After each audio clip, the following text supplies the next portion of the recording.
E aí, galera, como é que vocês estão? Espero que todo mundo esteja bem. Estou aqui com a prova do concurso de Bom Jardim na banca Facete, aqui do dia 3/8 de 2025.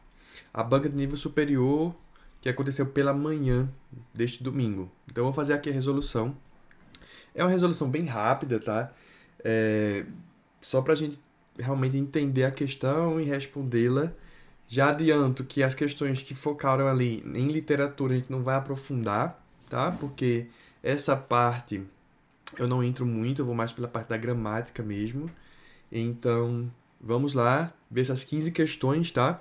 Claro que é a minha resolução, pode ter algum gabarito diferente, alguém pode ter pensado uma coisa diferente que eu, mas eu vou mostrar aqui para vocês a minha resolução, a minha interpretação, tá? Então, vamos lá. Primeira questão. Na primeira questão, ele pergunta aqui em qual das orações, qual das alternativas, a gente tem aqui o uso da perífrase ou então da antonomásia. O que é isso? A perífrase é aquela figura de linguagem que usa um termo genérico que a sociedade utiliza para se referir a alguma coisa. Normalmente, a perífrase se refere a lugares, tá? Então, a resposta da primeira questão é a letra E, porque na letra E a gente tem aqui cidade e luz. E quando se fala cidade e luz, a gente se refere a Paris. Isso é a perífrase. Se eu digo cidade maravilhosa, eu estou me referindo ao Rio de Janeiro. Isso é a perífrase, tá? Nas outras alternativas, a gente vai ter algumas outras figuras de linguagem, ou nem vai ter nenhuma figura de linguagem. Onde a gente encontra a perífrase é na letra E, que é essa que eu expliquei para vocês. Questão de número 2. Indica a alternativa que contém uma palavra que possui o mesmo número de letras e fonemas. Então aqui a gente vai ver que em algumas alternativas a gente tem os dígrafos. Né? Quando a gente tem mais de uma letra, por exemplo, o RR, são duas letras, mas que representam um único som. Isso eu chamo de dígrafo. Então a gente vai observar que para ter o mesmo número de letra e o mesmo número de fonema, quando eu falo de fonema, eu falo de fone, eu falo de som, então eu não posso ter dígrafo para que essa contagem seja igual.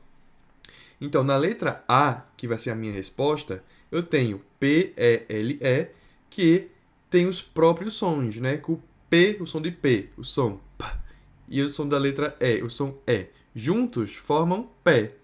Então, pé, lé. Eu tenho os quatro sons, eu tenho as quatro letras. Agora, na letra B, o Q e o U emitem apenas um som.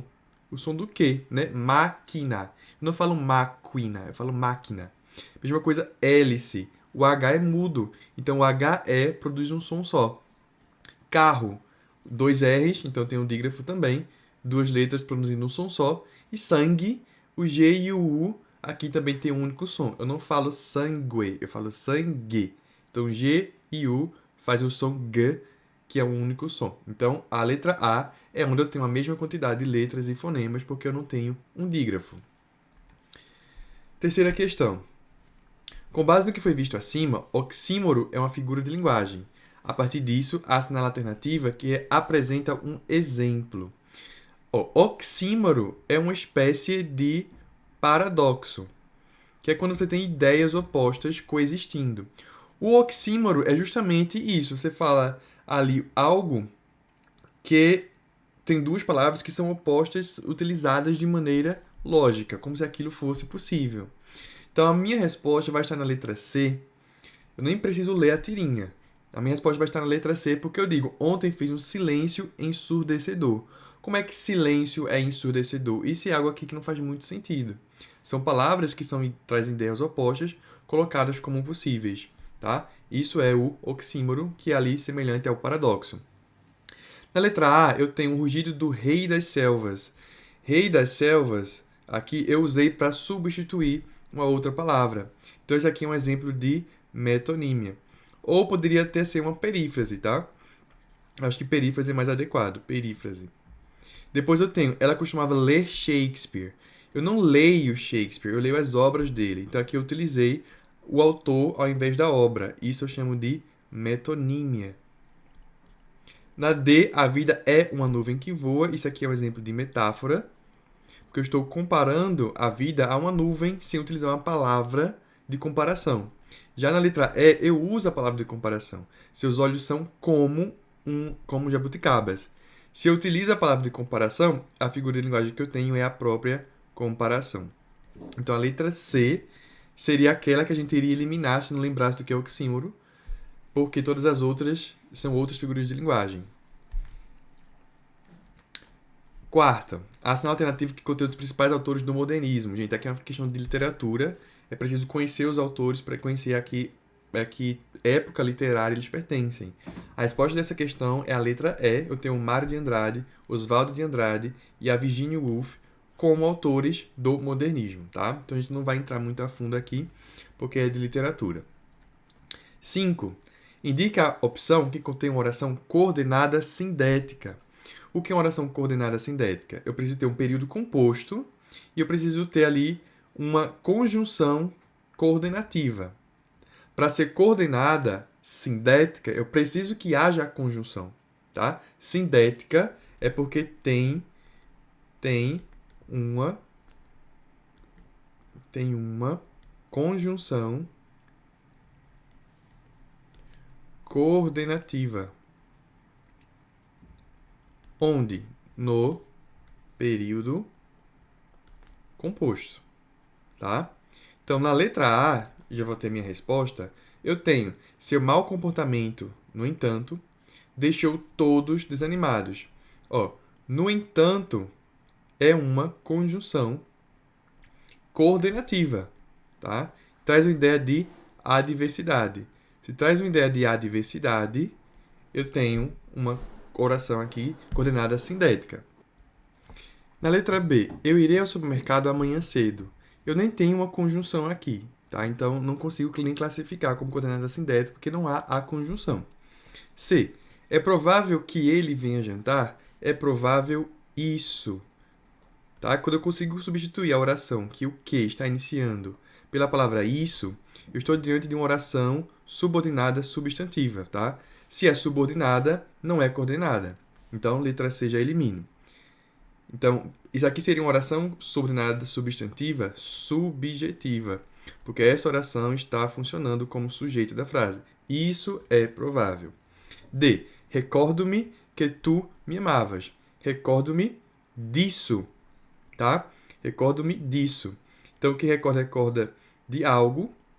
Esse algo aqui é o que tu me amavas. Então, esse que também é a mesma coisa. Eu tenho uma oração subordinada substantiva aqui também. Porque eu consigo substituir por isso, não disso aqui com a preposição. Então, é substantiva. É subordinada, então não é coordenada. E a letra E é a mesma coisa.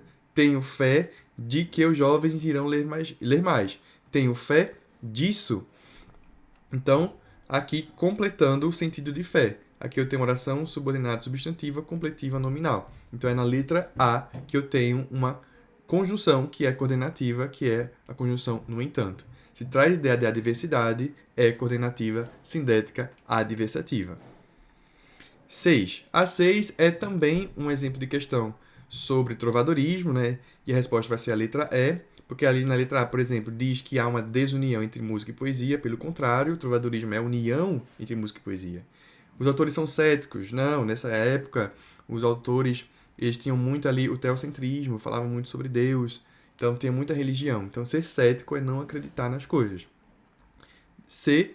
O trovadorismo não estava presente em Portugal, pelo contrário, estava extremamente presente em Portugal. O trovadorismo é uma escola literária de Portugal. D. Ocorreu entre os séculos XIX e XX? Não, foi entre os séculos XI e XV. E a letra E, que é a nossa resposta, os principais temas explorados são amor, sofrimento, amizades, crítica política e social. Essas eram as temáticas do trovadorismo, né, dos textos do trovadorismo. Então a letra E vai ser a nossa resposta. Questão número 7. Indica a opção que contém uma oração coordenada. Então ela é bem semelhante àquela outra questão, mas aqui ele não diz que seja coordenada sindética. Então, pode ser com conjunção ou sem conjunção. Na letra A, a gente tem ora fala, ora não fala.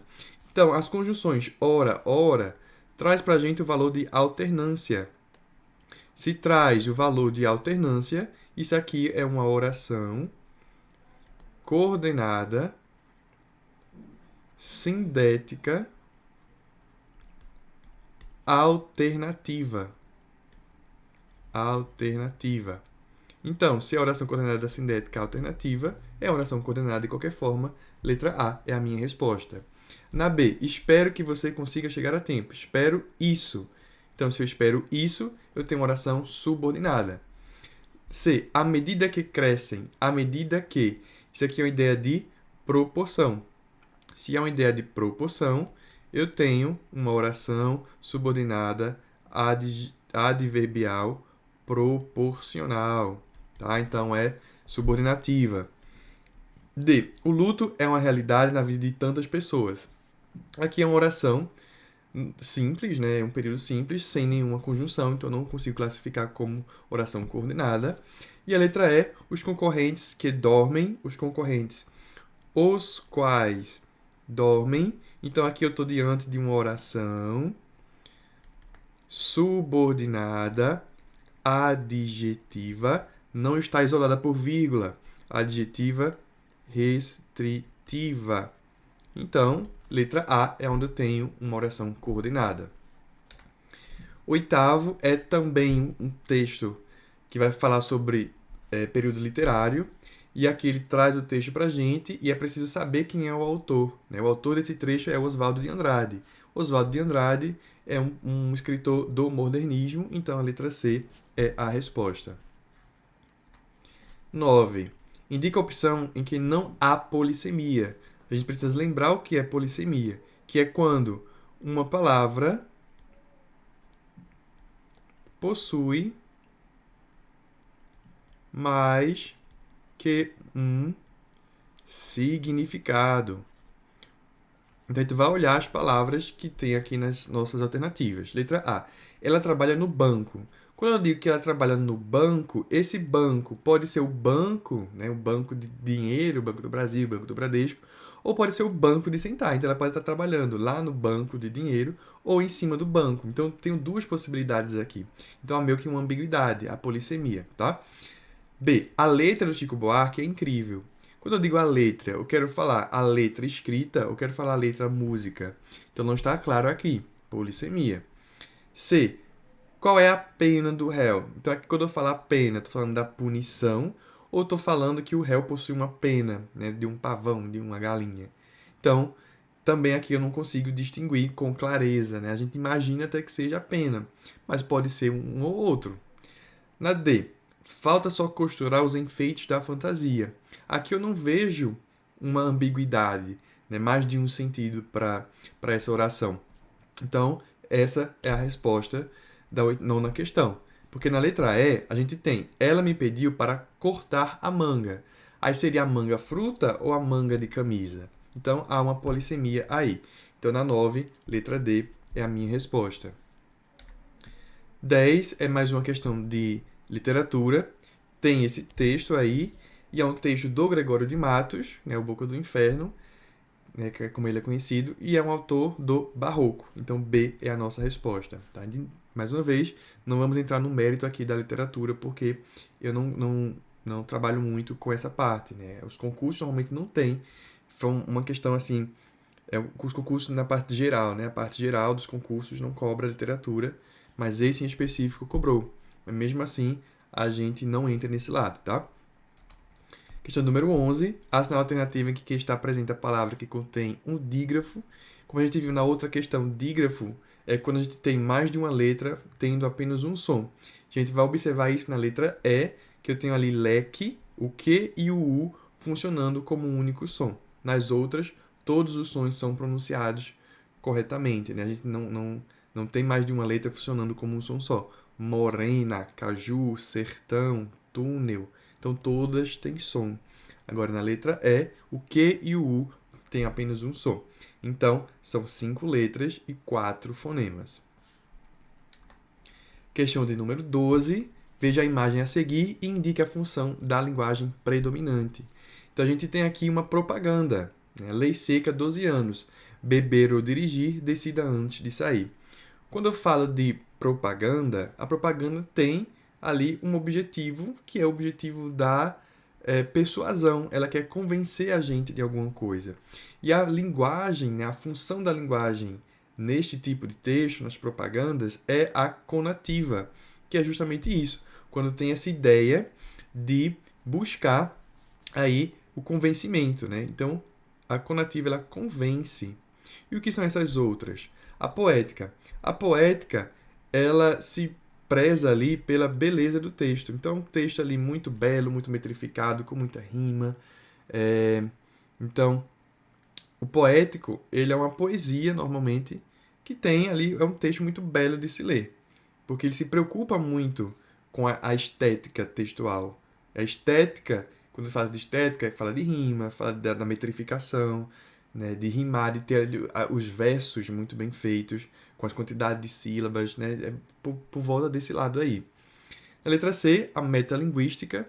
A metalinguística é quando um texto fala sobre o próprio texto.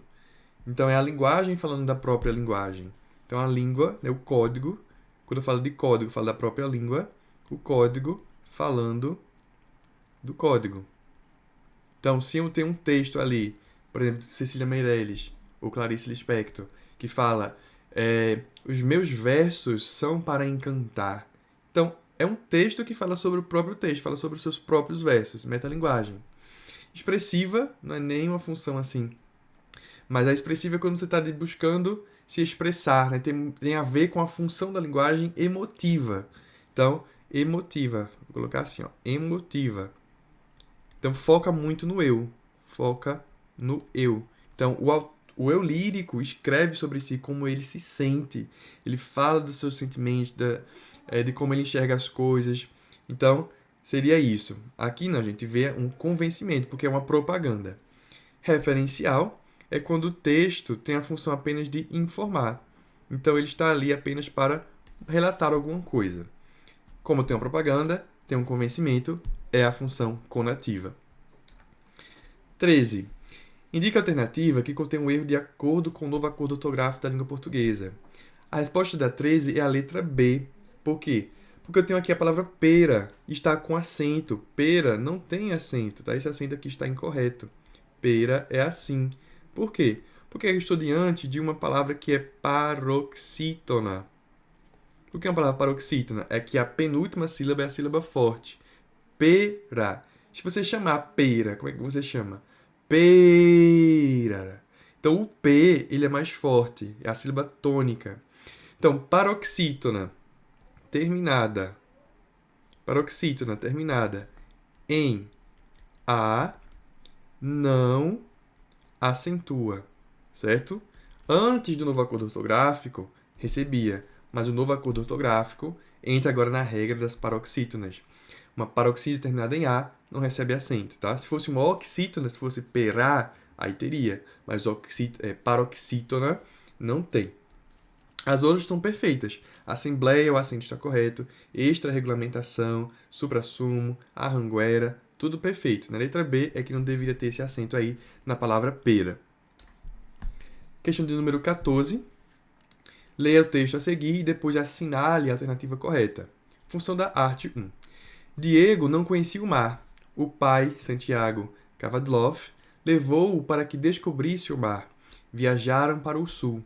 Ele, o mar, estava do outro lado das dunas altas, esperando.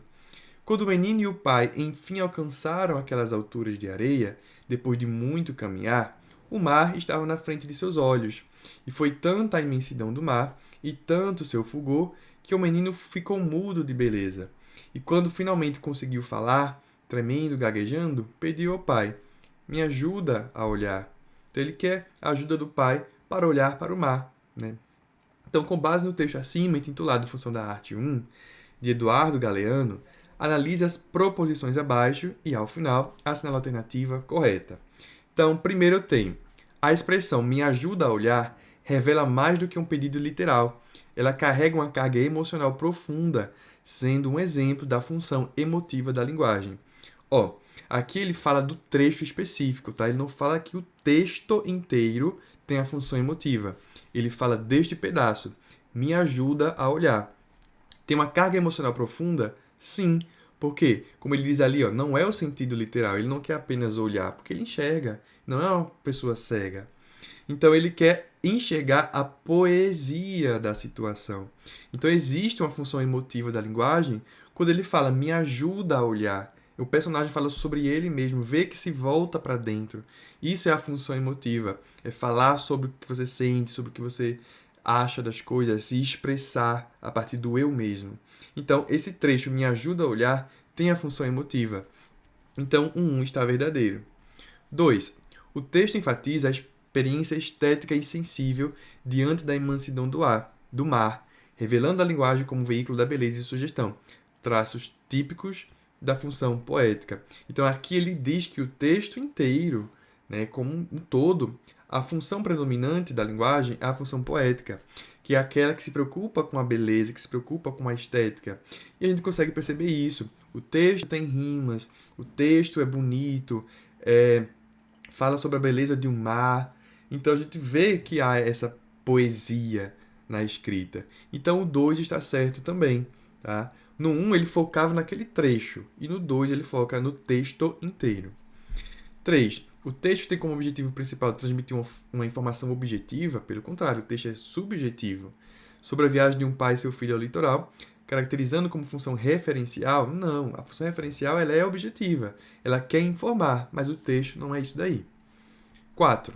O foco nas emoções do menino e na forma como essas emoções são expressas realça também a função conativa, pois o texto procura provocar uma reação direta no leitor.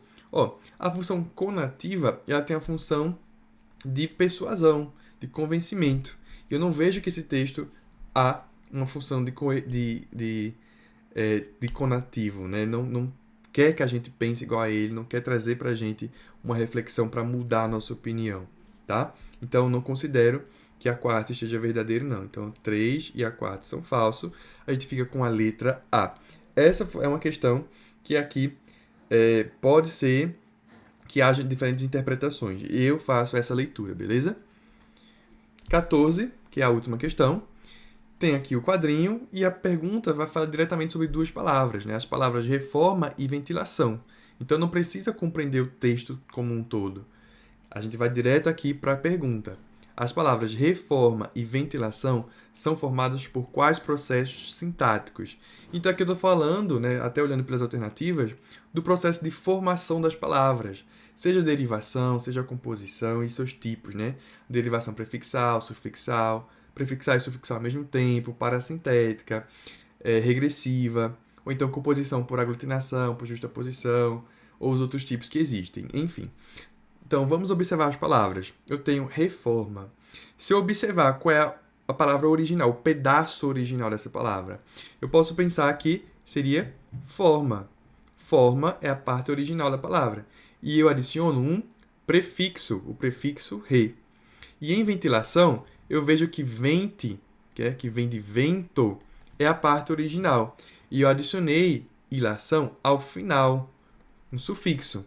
Então, eu tenho uma derivação que é prefixal e derivação sufixal, tá? Já que eu acrescentei prefixo e sufixo, isso são formação de palavras por derivação. Se eu acrescentei prefixo, derivação prefixal. Se eu adicionei sufixo, derivação sufixal. Então, eu vou ter aqui a letra A como a minha resposta, tudo bem? Então, a gente encerra aqui essa resolução de questões. Comentem aqui quantos vocês acertaram, se vocês discordam de algum gabarito, eu quero saber de vocês. Se acharam a prova fácil, me conta aqui, eu quero saber tudo, tá bom? Até o próximo vídeo e muito obrigado. Valeu!